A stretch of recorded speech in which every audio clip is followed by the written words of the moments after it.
Nizamuddin sir, தொடக்கத்துல இருந்தே ஒரு வெளிப்படைத்தன்மை இல்லாம ஒரு குழப்பமாவே ஒரு நிகழ்வும் நடந்துட்டு வருது நம்ம பாக்குறோமா? ஏன்னா பிரேமலதா விஜயகாந்த் சட்டப்பேரவையில் கேட்ட மாதிரி சார் சொன்ன மாதிரி அந்த முகத்தை மூடிக்கொண்டு போனது யார் அப்படிங்கிற கேள்வியை பளிச்சுன்னு வெளியிட்டாங்க. இப்போ வரைக்கும் அதுக்கான பதில் கிடைக்கல. ஆளுநரை சந்திப்பதற்கு முன்னாக தினகரன் வைத்த குற்றச்சாட்டு, ஆளுநரை சந்தித்து வைத்த குற்றச்சாட்டு, அதுக்கு பிறகு காமராஜ் எங்கேன்னு தெரியல காணாம போயிட்டார் அப்படின்னு சொன்னாரு. அதுக்கு பிறகு திரும்பவும் அவர் வந்தாரு, நான் எந்த வீடியோ என்னது கிடையாது ஒரு வீடியோ வெளியிட்டாங்க. இப்படி அப்படியே குழப்பம். அதுக்கு ஒரு சட்டப்பேரவை திடீர்னு தாவேக்காக அவர் சப்போர்ட் பண்ணது. இப்போ இந்த அரசுக்கு மெஜாரிட்டி இருக்கு அப்படின்னா இந்த கேள்வி வராது. இப்போ பெரும்பான்மை கிடையாது, கூட்டணி கட்சிகள் சப்போர்ட்டோட தான் ஆட்சி அமைக்கிறாங்க. அப்படின்னும் போதுதான் அதிமுக எம்எல்ஏக்கள் ராஜினாமா பண்ணி உடனடியாக தாவேக்காவுக்கு இணையும் போது குதிரை பெரும் குற்றச்சாட்டு வருது. என்ன நீங்க தப்புன்னு நினைக்கிறீங்க? இல்ல, தப்புன்றதுக்கு ரைட் என்பதுக்கு இல்லை. இதற்கு தெளிவான வழிகாட்டி ஒன்றியத்தை ஆளுகின்ற பாஜக அரசு. பாஜக அரசு தான் இன்றைக்கு தாவேக்காவால் மிகவும் பாதிக்கப்பட்டிருக்கக்கூடிய அரசு. பாதிக்கப்படுதுன்றீங்க? மிகவும் பாதிக்கப்பட்டிருக்கு. தமிழ்நாட்டில் கட்சி அப்படி வளர்ப்பேன் எப்படி சொன்னாங்க, காணா போய் இன்னைய வரைக்கும் எந்த அறிக்கையும் வரவில்லை. மிக தெளிவாக அவர்கள் அப்படி கங்கணம் கட்டி கொண்டிருக்கிறார்கள். எனக்கு என்ன அச்சம் இருந்தது தெரியுமா? பாஜகவால இன்னைக்கு தாவேக்கா பாதிக்கப்படுதுன்னா தாவேக்கா சொல்லலாமே. தாவேக்கா சொல்ல காலங்களில் திமுக வெளிப்பட சொன்னாங்கல்ல, பாஜக நமக்கு வந்து அதிகம் நெருக்கடி கொடுக்குறாங்க அப்படின்னு வெளிப்படையாக திமுக சொன்னாங்க. தாவேக்கா சொல்ல அவங்க சொல்லவே இல்லையே. திமுகவுடைய களம் வேறு, பாஜகவுக்கு தற்போது ஏற்பட்டிருக்க களம் வேறு. பலமுறை திமுக எதிர்கட்சியாக வந்திருக்கிறது.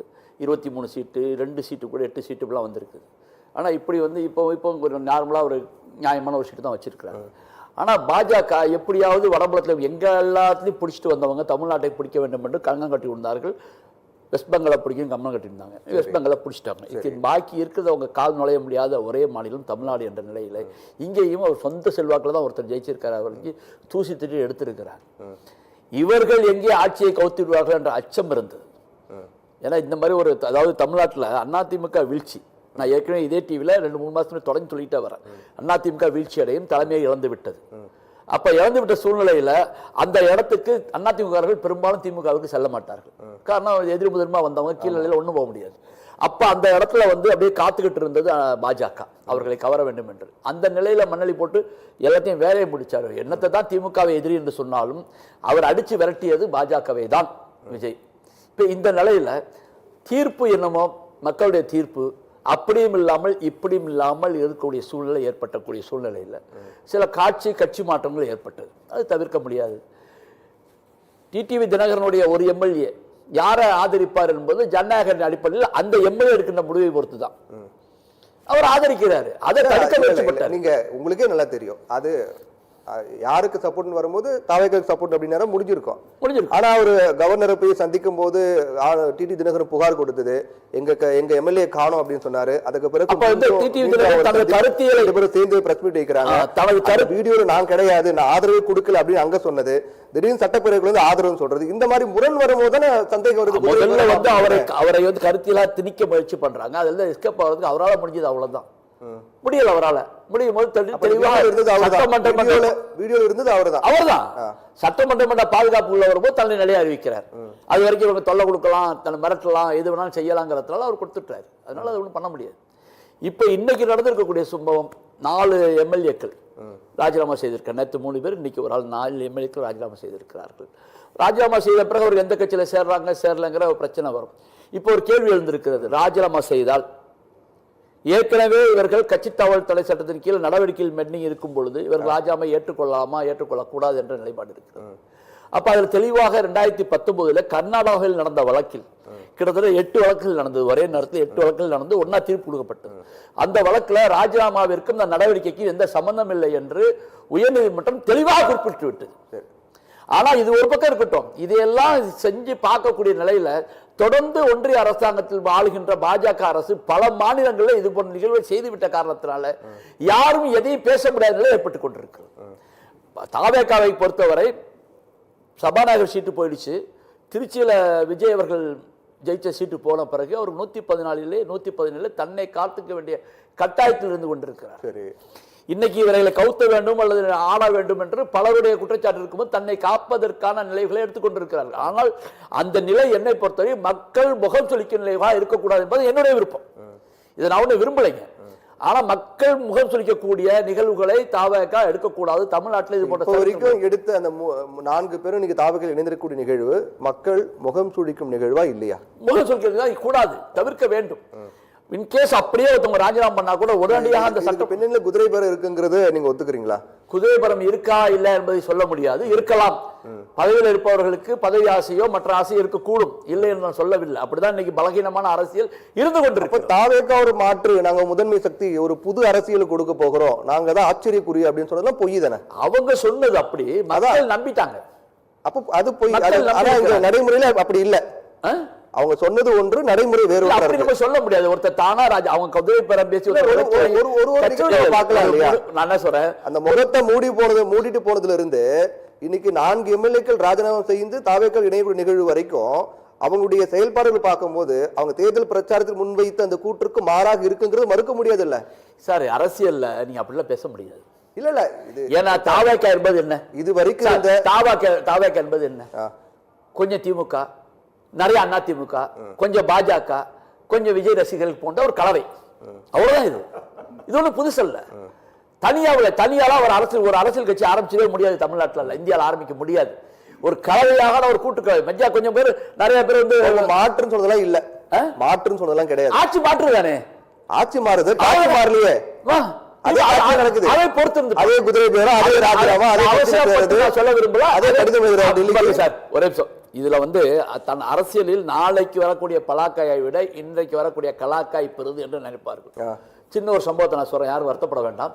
99 திராவிட முன்னேற்ற கழகம் பாஜக கூட்டணி சென்றது.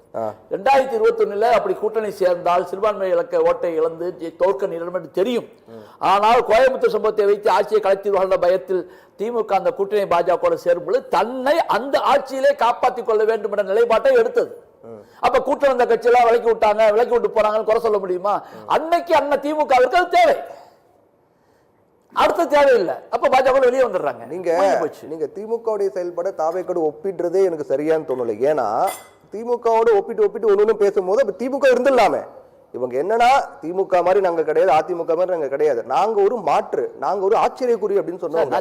அப்ப ஒவ்வொரு நிகழ்வுக்கும் நீங்க திமுக ஒப்பிட்டீங்கன்னா திமுக இருந்துட்டு போயிடலாம் இல்லையா? திமுக சப்போர்ட் பண்ணவன், திமுக ஒத்துத்தானே நான் இருக்கிறேன், திமுக இருக்கலாம் தான் நான் இருந்தேன், திமுக போக கூடாதுன்னு இல்லையே. திமுகவுக்காக பிரச்சாரம் பண்ணவன், திமுகவுக்காக பேசியவன், திமுகவுக்காக எல்லாம் செஞ்சவன் தான். நான் திமுக மாற்று வருவேன்னு நான் நினைக்கல, மக்கள் நினைக்கும் போது நம்ம என்ன பண்ண முடியும்? சரி, ஓகே, பேசுவோம்.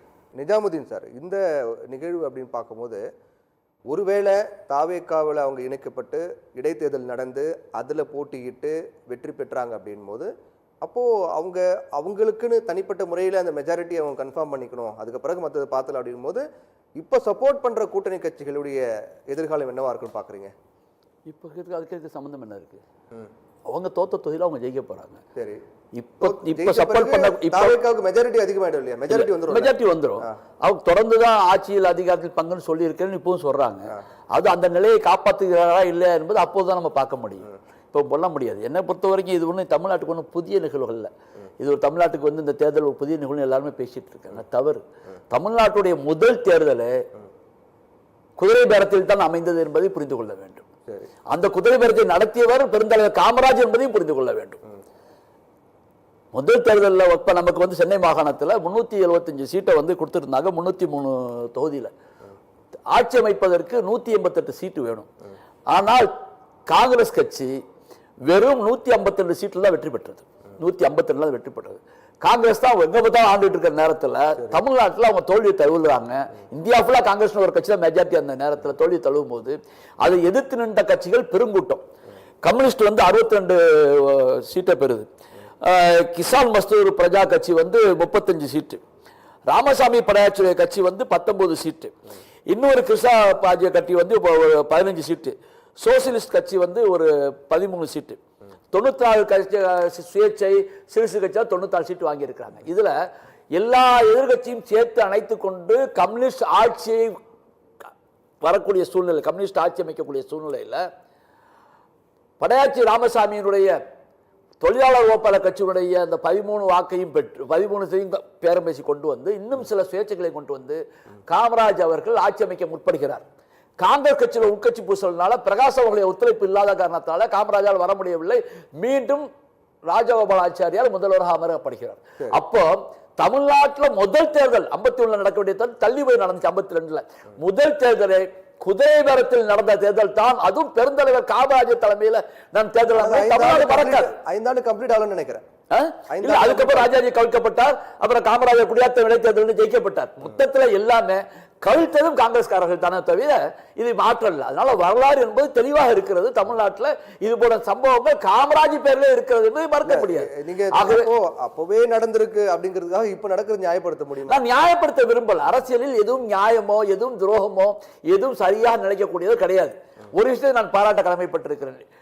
அதிமுகவில் செல்வி ஜெயலலிதா அவர்கள் முதலமைச்சர் ஜெயலலிதா அவர்கள் மறைவுக்கு பிறகு ஸ்திரத்தன்மை இல்லாத சூழ்நிலையில எதிர்கட்சி தலைவராக ஸ்டாலின் உட்கார்ந்து இருக்கிறார். அவங்க அடைச்சு வச்சு பண்றாங்க. பாஜகவுக்கு தான் பயந்தார்களே ஒழிஞ்சு ஸ்டாலின் குதிரை பேரத்தில் ஆட்சியை பிடிப்பார் கவிப்பார் என்று யாருமே பயப்படவில்லை. ஸ்டாலின் தெளிவாக நான் குறுக்கு வழியிலே முதலமைச்சராக மாட்டேன் என்ற நிலையை எதிர்கட்சிகளும் மட்டும் இருந்திருக்கலாம். அந்த இடத்துல நம்ம திமுக பாராட்டி தான் ஆகணும். இன்னைக்கு நம்ம எந்த சிந்தனை இருந்தாலும் பாராட்டி தான் ஆகணும். ஆனால் அந்த சூழ்நிலை தாண்டி போய்விட்டு இந்த மக்கள் இது போன்ற ஒரு நிலையை எடுத்து விட்டார்கள் என்ற நிலையில அதே ஸ்டாலின் இன்று அதிமுகவோடு கூட்டணி சென்றார் என்ற கருத்தும் வருத்தத்துக்குரியதானே தவிர அதை நாம் தவிர்த்து விட்டு போய்விட முடியாது என்று ஒரு தரத்தை பாட்டாவும் கடமைப்பட்டிருக்கோம். இந்த விதத்தில் எனக்கு எந்த எதிரிக்கு எதிரி நண்பன் என்ற ரீதியில் கூட்டணி சேருவதற்கான வாய்ப்புகள் நம்ம ஏற்படுத்திக் கொள்வோம் என்பது மொத்தத்தில் மக்கள் தெரியாத வேட்பாளர் ஒரே கட்சியின் பெயரை வைத்து அல்லது தலைவர் பெயரை வைத்து தேர்ந்தெடுத்து விட்டார்கள். மக்களின் எண்ணங்களுக்கு நாம் தலைவணங்கி பின்பற்றி செல்ல வேண்டும் என்ற நிலையிலே இருந்து கொண்டிருக்கின்றோம். ஆட்சி அமைந்து விட்டது, மெஜாரிட்டி அவர் பெற்று விட்டார்கள். அதற்கு பிறகுடைய காட்சிகள் எப்படி அமையுது என்பதை அவரவர்கள் எண்ணத்தை பொறுத்தது. சரி, பேசுவோம்.